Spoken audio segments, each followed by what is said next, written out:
Okay, this is take 2 of the planet Jupiter on the evening of April 14th, 15th, 2017. It's right around midnight. And we've got the planet Jupiter here, looking at it with Gen 3 unfilmed green phosphor night vision, plugged into a Takahashi Mewlon 250 telescope. Magnification here is about 250 power. And we're using a special filter to do a real-time view without blowing out the image intensifier, which is normally extremely sensitive to light. I have a narrowband methane filter with a center peak pass of 889 nanometers, and the bandwidth is 12 nanometers. And that cuts the light down considerably, and because it's such a narrow slice of the spectrum, it also reduces atmospheric percolation effects, which would be far worse without the filter. So you've got the planet Jupiter here through a Sony A7S camera. That's what's doing the shooting. Set to 1/60th of a second shutter. ISO is 500. And I'm using an ITT-1X relay coupled to the back of the image intensifier. So Jupiter's showing its 4 brightest moons, 2 outermost, like 8 o'clock and 2 o'clock positions, and then there's a couple of inner ones. Don't know which are which. I'd have to look that up on a map or Sky Safari, but it would be Ganymede, Callisto, Europa, and Io. Io would be probably one of the inner 2, and the outer ones might be Europa, Callisto, Ganymede, I'm not sure which.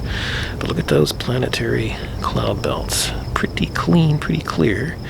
You got the 2 major ones near the equator, and on the upper side you got kind of a darker polar region. On the lower side I might be making out another band there.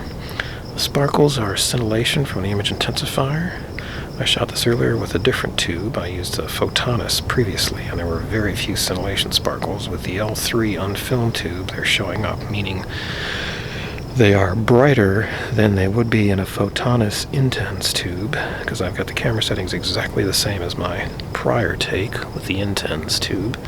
But this is pretty cool, don't you think? Real-time views, 60 frames a second, Jupiter with its various cloud belts, multiple ones, 1, 2, 3, 4, maybe 4 or 5 maybe. And the coolest thing of all is you get to see the moon simultaneously. Normally, if I were to shoot this in white light, because the planetary disk is so bright, I'd have to set the camera down, and I'd lose the moons, or I'd just barely get them. But I'm noticing with this methane filter, there must be enough deep red light reflecting off those moons, sunlight I guess, that they show with moderately equivalent brightness to the planetary disk, which is very interesting. But this is kind of a cool way to look at a planet and deal with the atmospheric percolation, or knock it down as much as possible. Now the planet's about an hour, half an hour from the meridian maybe. She's about 50, 60 degrees off the horizon, so it's a reasonable height up here. I'm shooting from Los Angeles suburbs. But not bad, huh? Looks kind of steady and neat. So, like I said once before, you don't see this every day. Hope you like that. Jupiter in narrowband methane, with a narrowband methane filter and a Gen 3 unfilmed image intensifier. Okay, that's a wrap. Pretty cool.